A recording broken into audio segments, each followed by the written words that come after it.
Coming up today on Locked On at Texas Tech Spring Camp Summation, we're talking standouts, quarterbacks, and more. Next on Locked On Texas Tech. You are Locked On Texas Tech, your daily podcast on the Texas Tech Red Raiders. Part of the Locked On Podcast Network, your team every day. We're going to start this thing off right. Raider!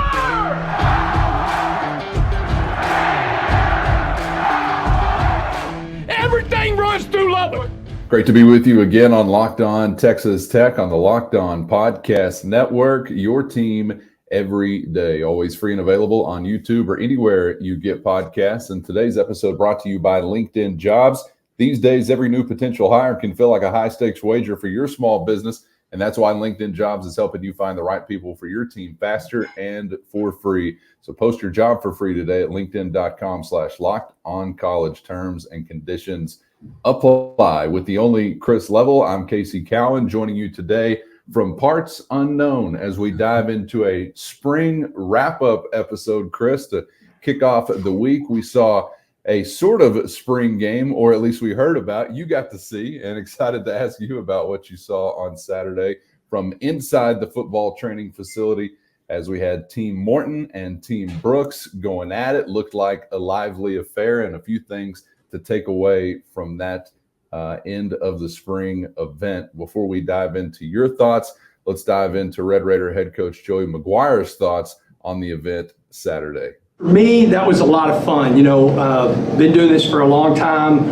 I don't think I've done a spring game for 29 years. It's probably the 28th spring game or 27th. And the way we split the teams up, the way we split the coaches up, I mean, it was literally, and our staff from recruiting to nutrition to the strength staff was totally split. And so I thought it gave it some extra energy.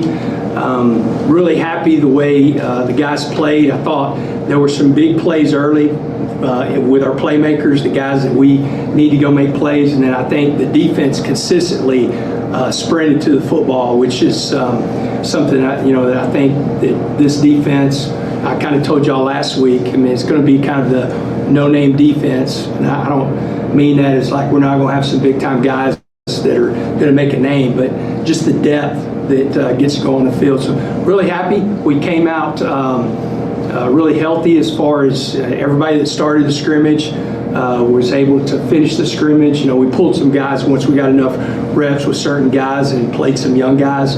But overall, I thought the energy was great. I mean, we had a lot of families here, so it was a good crowd, and I was happy that the parents were able to get to watch their sons and a few recruits. So, Chris, it sounds like, and based on the video I saw, fun was the name of the game. You had to make a few adjustments, but you did get together to compete, and really looked like there was a lot of energy in the building on Saturday. Yeah, it was actually a really fun game to watch, and it didn't necessarily go quickly, and it was there was a lot of juice in there, and I don't know if that's because everybody was glad to be out of the rain and indoors because it was pouring outside at various times on Saturday whenever they were playing or warming up or whatever, but yeah, it was very spirited, and it seemed like everybody was into it, which made it. That's what made, I think, a good game. It was one that would have been – I called John Harris after it was over, and I said this one would have been a fun game to broadcast had we been able to do that in Midland or Lubbock or whatever. But it was and I think you saw a lot of what gives you reason to be excited about. I think that Joey touched on it there, but – you've got what I termed 4 lengthy TD passes, and I'm going to say lengthy as in, 20 plus yards out, somewhere 30, somewhere 40, ish, so, but some tosses that go deep to wideouts that all equal touchdowns, and Cam Brown threw 2, Will Hammond threw 2, Jake Strong did throw 1 touchdown, but it was more of a goal line situation to new tight end Jason Llewellyn.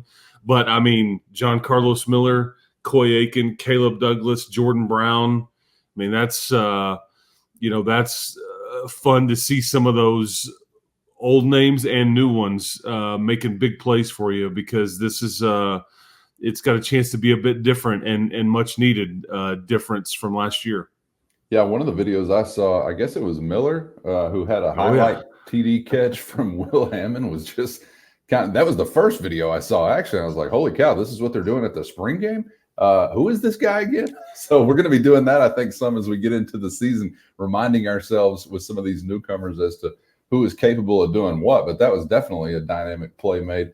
What was the crowd like? Because I heard him talking about some parents, some recruits. So it really seemed like kind of an insulated Texas Tech crowd, which I think could be kind of fun in a way. I don't know when parents really have, that opportunity to get inside the facility and see their guys compete as you're standing on the sideline. So was that the majority of what the mix was, or who all was in the group? Yes, there's not just a lot of extra room in the indoor. Okay, they did open up.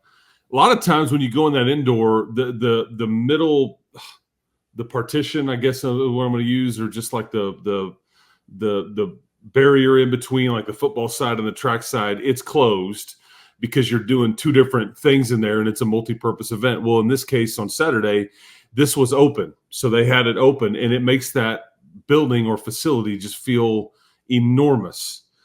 Having said that, there's not a lot of room for just crowd or extra, so they kind of had it, I don't know, semi roped off around the edges because there's just not a lot of extra room around the playing surface. But I do think that, yeah, you had recruits there with their families, okay, for unofficial visits, which is, we talked about last week, is always a recruiting tool, or these spring games.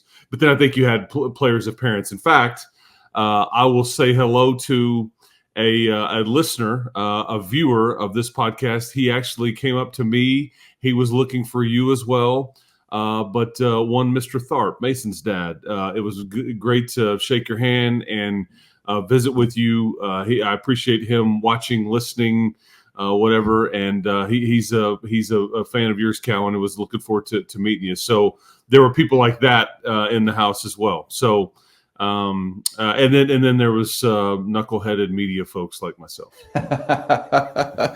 Shout out to Mr. Tharp, and yes. We'll hook up somewhere down the road. And just another confirmation that those that know ball watch Locked On Texas Tech, right? I mean, if there was any doubt. Chris, let's get back to Red Raider head coach Joey McGuire on some standouts, not only from what we saw Saturday, but from the spring overall. And I'm kind of curious as to what maybe a viewer or listener will take away from this sound, because some of what I took away was some new, I don't want to say all newcomers, but guys with a chance to make a bigger impact this season than they have before. And I think it's a pretty good sign that obviously they're standing out already to Red Raider head coach Joey McGuire. Here's Coach McGuire on some of those spring standouts. First, today's episode brought to you by LinkedIn Jobs. And when you're hiring for your small business, you want to find quality professionals that are right for the role. And that's why you have to check out LinkedIn Jobs. LinkedIn has the tools to help find the right professionals for your team faster and for free. And LinkedIn isn't just another job board. LinkedIn has a vast network of more than 1 billion professionals, which makes it the best place to hire. Gives you access to professionals you can't find anywhere else, and it does it all while making the process easy and intuitive. Hiring is easy when you have that many quality candidates. So easy, in fact, that 86% of small businesses get a qualified candidate within only 24 hours. LinkedIn is constantly finding ways to make the process easier. They even just launched a feature that helps you write job descriptions, making the process even easier and quicker. So post your job for free at linkedin.com/lockedoncollege. That's linkedin.com/lockedoncollege to post your job for free today. Terms and conditions apply. Here's Coach McGuire on some of those spring standouts. I would say Amir Washington. He's like a bull in a china closet. Should have been a huge play by the white team on one of the run plays, because we didn't set the edge, and Amir, chased. I think it was a 2-yard game because he caught the running back from behind throwing his body. So I'm really excited about him. I thought he's a redshirt freshman, going to be a redshirt sophomore, so not really young, but I think Jalen Peoples has had a really good spring. He's starting to really grow. Some of the guys that played, but then the guys that I'm really excited about, like that have come on, is like Jaden Cofield, he had a great spring game, and he's really come on. Braylon Rigsby in that defensive line room have really come on. And then Sheridan Wilson has had a really good spring. It's just the great thing about him is, he's doing a great job at center, and we've got a group of like 4 or 5 guys that can play guard and center. So excited about those guys. There goes that man again. And by the way, Sheridan Wilson is who I'm talking about. Mention after mention after mention during spring camp. But by the way, overall, when the coach immediately turns to the defensive line and the offensive line, well, that's scratching me right where I itch, Chris. So I'm glad we'll see what happens in the fall. But, man, I'm glad to hear him talking about some guys in those departments standing out to him. Yeah, and Amir Washington was one of the first names he mentioned. He mentions there because this was one of the highlights of the bowl game. So This is now continuing into the spring, and maybe he's one of these next guys that really steps up and becomes, a guy for you. Chris, can I ask you about Amir before we get on to others? Is this a natural progression for him? Did we see this kind of trending this way? Where was he before the bowl game? Did he just come out of nowhere, or what time is it for Amir Washington? Is it the time for him to really be entering these kind of conversations? It's probably earlier than I would have thought based on his but that's the fun part about sports. You would have thought, because Dylan Spencer is also a name that I know they're very high on. Well, Dylan Spencer kind of played a bit last year. Dylan Spencer was a lot more highly recruited and looks the part and all that. But I think that, maybe Dylan isn't having his name mentioned as much as Amir. Mm-hmm. Dylan didn't have a 3-sack game in the bowl game and hasn't, and Dylan's been a bit dinged up in the spring and all that. But this is these are fun, and it doesn't guarantee you anything either. Like Amir could, sure. I mean, really, what he does in September is all that matters, not even the bowl game or spring. I mean, it's like, okay, was this, can you handle it? Can you be consistent? And he got moved around a bit position-wise last fall, I guess a bit too. So that's also a bit tricky. But no, he's probably a bit ahead of the curve, in some ways. But Sherry, man, I guess that's what we're gonna go with. But Joey keeps talking about Sheridan Wilson, and I think people should pay attention. I think Clay McGuire keeps talking about Sheridan Wilson. I think people should pay attention. Don't know what that ultimately means. Is this just spring and he's had a very impressive spring? What's it going to look like in the fall? Who's healthy at these spots? But I would say the center position for your team is far from settled heading into the summer months. That's that's just such a surprise. I don't know that he was – he was on the radar as far as, guys that we would discuss whenever you might rattle off 7, 8, 9 names. And a lot of those, I'm having to look up and say, okay, now, how long has this guy been here? Where did this guy come from? And I got to say, going into camp, he was one of those that I wasn't real familiar with. It was just a name that I've heard you mention before. But is he the surprise of camp, of spring camp? These are fun surprises. These are ones that, when somebody, especially an internal candidate, kind of comes out of, I don't want to say nowhere, but kind of pushes through, has a consistent month of practice, and has his name repeatedly mentioned by his position coach and the head coach. These are fun for you. And this is what you want. This is what, you don't want to bring in all these portal guys and then not have your current guys just go, okay, well, it's not my time yet. I'm just going to kind of mentally shut it down. No, you want them to fight back. And that's what's happened here.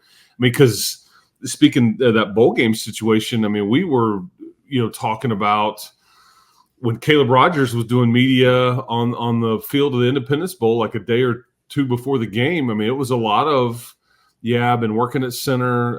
That's what it looks like for next year and this and that. And you kind of thought, well, okay, well, that's one position that could be settled, but I'm not ready to go there yet. I don't think that's anywhere near determined because of a guy like Sheridan Wilson and a guy like Davion Carter being an option there. So I just think that the offensive line, it's funny because I think that those 3 interior spots are far far more unsettled than your tackle spots, and it's not like tackle is not a concern, but I think that Sterling Porcher and Ty Buchanan have kind of, emerged as the consistent guys there. But those three interior spots, you got multiple players to fill those three spots, and it's going to be a math problem there. So, which is a good problem.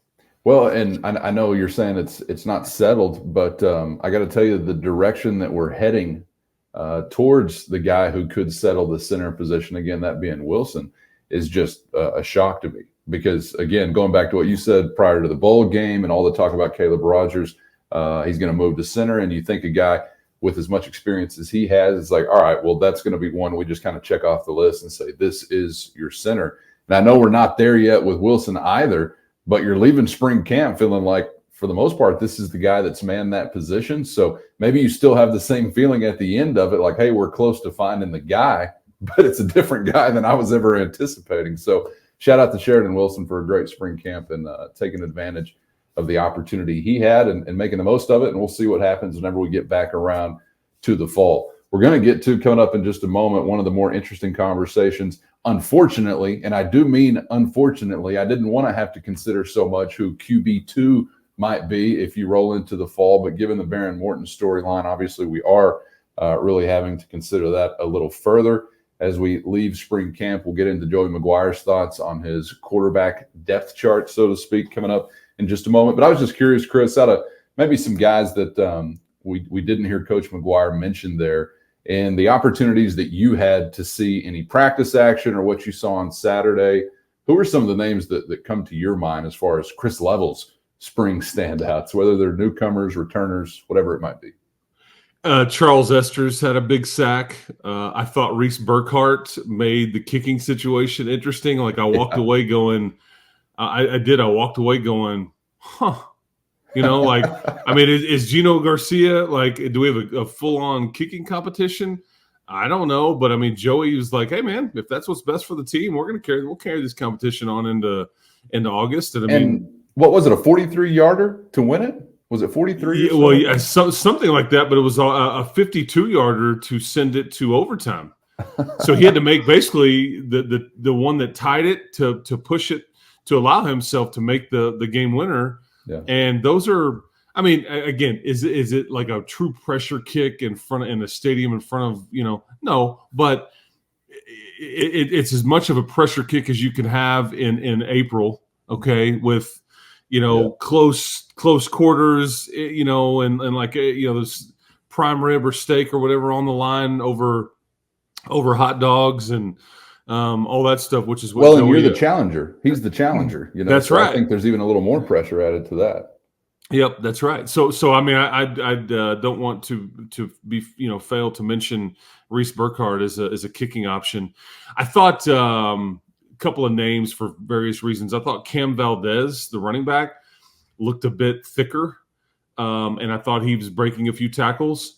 Ironically enough, Anquan Willis and Landon Huddleby, both played in this game, even though they're in the portal, which is still strange. But I think Joey's above board on that. I think it's the right thing to do. I think he gives those kids the option on, if you're going to get in the portal, we'd love for you to play in the last event.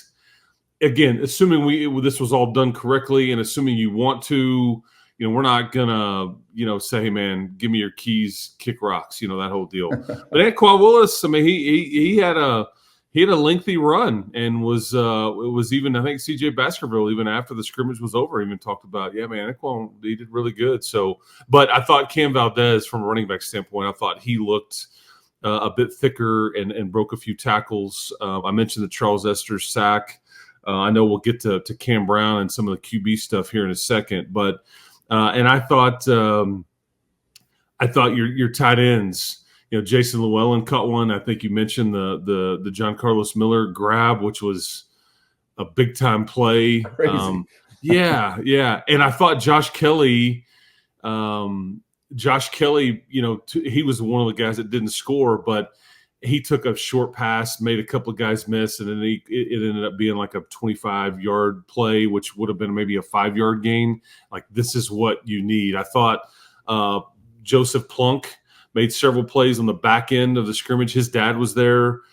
His dad is the head coach at Amarillo Tascosa, which is TJ Tillman's head coach, who's committed to Tech. But Plunk is one of those guys that every time Joey talks about him, he talks about how smart he is, intelligent. This kid's going to be a coach just like his dad. But he made a few plays on the back end because he knows where he's supposed to be all the time. But I thought the defense in general did a really good job of anything where they got beat was kind of over the top some. Where they didn't get beat was anything to the perimeter and you're trying to run one of those screens or a running play that would go wide. There's a lot of speed traveling to the football, and that's fun to watch. But you didn't have a Dataray, you didn't have James Hansen, you didn't have Isaac Smith, Jacob Rodriguez and Ben Roberts barely stepped on the field the other day. You didn't have Chapman Lewis. You didn't have on the offensive side no Barron, no Jalen Conyers, no Micah Hudson, no Taj Brooks, and you still got a good show. But you just think about how many people are still even missing from the equation, and it gives you a lot of reason for hope. I'm going to defer to the guy that's paid millions to lead men and make decisions, that being Joey McGuire. But I got to tell you, as a fan, the participation of the transfer portal guys is still kind of just sort of bewildering to process to me, especially when one makes a highlight play. I think, like, if you're Zarnell Fitch or a coach or a parent, you got to get out there and tackle that guy. You can't let a portal guy take it to the house. I don't care what the rules are. You be a 12th or 13th man, you got to get out there and tackle that guy. But I was interested in Coach McGuire's answer following the spring game, and basically talking about, I think the gist of it was, giving those guys an opportunity if they want. He said to finish it out with their brothers and, to see it all the way through. And there's something about that speaks to some integrity, I think. And then there's also the other side of it that's like, this is a dog-eat-dog business. And while that guy's carrying the ball, giving himself an opportunity to showcase whatever he can for his next suitor, some guy of yours is not carrying the ball. And I'll finish it by saying this is probably a fan perspective that is thought of far more than it deserves. And I'm talking about myself here. So this is not going to amount to a hill of beans at the end of the day, but I just still think it's very interesting that Coach McGuire has given them this opportunity to finish out when they've already intended to or have entered the transfer portal. And I'm kind of curious, how common or uncommon it is with other programs. It's not something I anticipated to be the reality, but he's been consistent with it so far. It has been the reality for Tech. Yeah, I think I don't think that's going to be the case here, but I think in some cases there's no guarantee that just because you get into the portal that you're going to leave, and that I do think Anquan Willis will play elsewhere. That's not the case with every player in this same scenario. I don't think Landon Hullaby will be back, but like he let Loic Fungi play in the bowl game, right? And I think they would have been more than okay with Loic being back here. And so, heck yeah, if you want to play in this game. Like, I don't think they were trying to I think Loic would have had a place to play. It wasn't like I'm seeking more playing time. There was just but it just was, I guess he moved on. But I think that was one where it's like, man, we're gonna ride it out. We're not gonna pressure you. If you want to be back here, great. If you want to move on, we get that too. But I will say this about the running back situation: there wasn't in the defense of putting Anquan Willis in there. There wasn't a whole lot of running backs. No Taj, Cam Dickey played a little bit. You had Cam Valdez, and then when you split the teams, it's like there wasn't a lot of other options at running back. I guess unless you say, hey, Valdez, I know you're on that team over here, but come be on this one and just fill out the remainder of the carries. All-time running back. Yeah, because that's the one position where they are typically pretty careful with in the spring, as far as like putting too much on one of those older running backs, and so even some of the young ones that have put a lot of the time in. So I think in some ways you're kind of benefiting yourself by letting Anquan Willis get some of those carries. So maybe, you win, you don't put one of your other guys in harm's way, and he gets some more stuff on tape, I guess, and away you go. But yeah, it's still weird. I get it. But it's the new day and age, man, that we're in. It's just kind of strange times. Yeah, that's true. Let us know what you think in the YouTube comments about that unusual situation that may become, I guess, usual and kind of is becoming that way for Texas Tech so far. All right, before we get out of here, let's turn our attention to the quarterbacks. First, today's episode brought to you by FanDuel Sportsbook, and it's playoff time in the NBA and NHL. Baseball's in full swing, and FanDuel is your place to bet on every game. Right now, new customers get $150 in bonus bets guaranteed. That's $150, win or lose. And you can bet on everything from slap shots to home runs, slam dunks, and all in between, all on an app that's safe, secure, and easy to use. So what's the holdup? Get in the mix now on all the action by visiting FanDuel.com/lockedon and make your first bet an automatic win with FanDuel, America's #1 sportsbook. Let's turn our attention to the quarterbacks. Obviously, everyone probably familiar with the timeline for Behren Morton this spring. I don't think there's any way to go into the fall or even into the season, I would say, if Behren Morton is a full participant in fall camp, no trouble. Even going into the season, there's just no way to kick your feet up and relax about what your quarterback situation is going to be. If Morton is healthy, I think he's very capable, but obviously has had a difficult time remaining healthy to this point in his career. So the spotlight really shines on those guys behind him, and was curious whenever the announcement was made that he was going to be shut down for the remainder of the spring. If there was a true number 2 option, or if it was a wide open competition, whether there was or wasn't, does sound like Joey McGuire has an idea as to who would be the guy if it were not to be Behren Morton. Here once again is Red Raider head coach Joey McGuire. And I think the guy that goes in after that is going to be Cam Brown. You want to work your tail off unless you have to where you don't want to play a freshman, or you only want to play a freshman in those 4 games. And so I think it's, as you go through, Behren and Cam are the 2 guys that we play tomorrow. And the reason I say Cam is because we've really worked on some different things that, I hate to bring this up because it's a nightmare for me, but I think you would see a lot of what K-State, the packages they did in that game against us, whenever that was really his first extended play, their freshman quarterback. I think you would see a lot of that style of football whenever Cam, is in the game, or if he has to come into the game, you're going to kind of see a lot of that. I think the one thing that you're going to see with Cam that really lets him get going, we kind of had a little bit of a guy like this, Charlie Brewer. He's one of those guys, if he gets hit, he's got to kind of get hit and get going and get in the game. It only happened one time today where you could see him really open up and run, but the run game, whenever he's in there, I think it's going to make a big difference. I don't know what Cam Brown anticipated whenever he decided to become a Red Raider as far as like his profile, but it's going to be a high profile situation rolling into fall camp, Chris. And I know that even if Morton was healthy, they plan on using Cam Brown in a variety of ways, but this conversation got a lot more interesting, obviously, leaving spring camp. Yeah, I think that latter part is important to note, because I think that this is a quote unquote number 2 QB that may play some anyways. With various packages or plays or whatever, whether it be short yardage or red zone or I just think he gives you a different look, and I think he's been very impressive.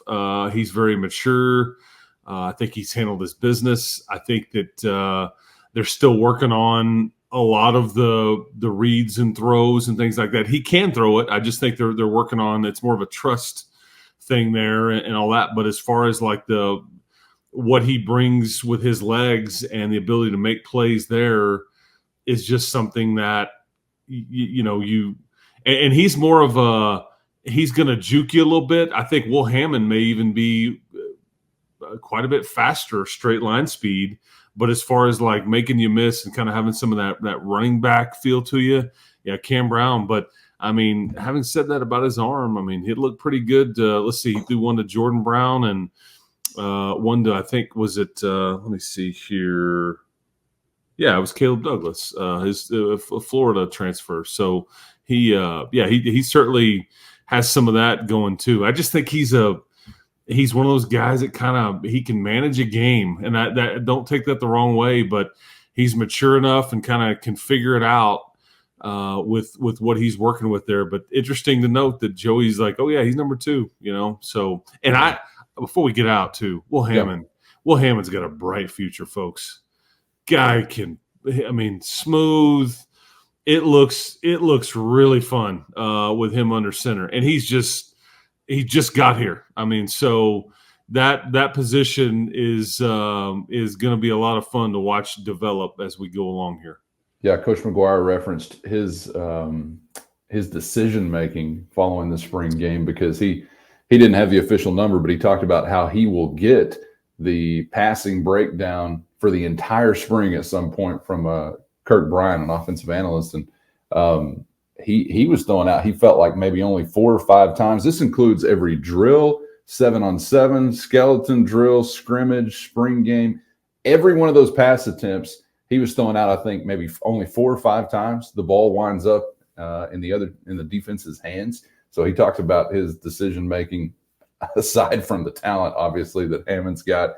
So excited to see him when he gets his opportunity, though. I guess I'm hoping it's not too soon in the near future that he gets his opportunity. But yeah, this is going to be a headline for Texas Tech football, obviously, throughout the summer and going into the fall, as to what your quarterback situation is going to look like with your number 1 and Baron Morton and his health status. All right, good stuff today, Chris. Appreciate your time as always. I had so much fun. You kept a smile on my face throughout the episode. Just run it back and watch again if you think I'm lying. I never quit smiling to kick off the week here. So I appreciate you for that. We'll do it again tomorrow. All right, sounds good, Calvin. Appreciate it. We'll talk to everybody tomorrow. Keep hope alive out there. Thanks for being out there. Get subscribed if you're not already, so you never miss an episode on YouTube or anywhere you get podcasts. We hope to see you back for the next round on Locked On Texas Tech.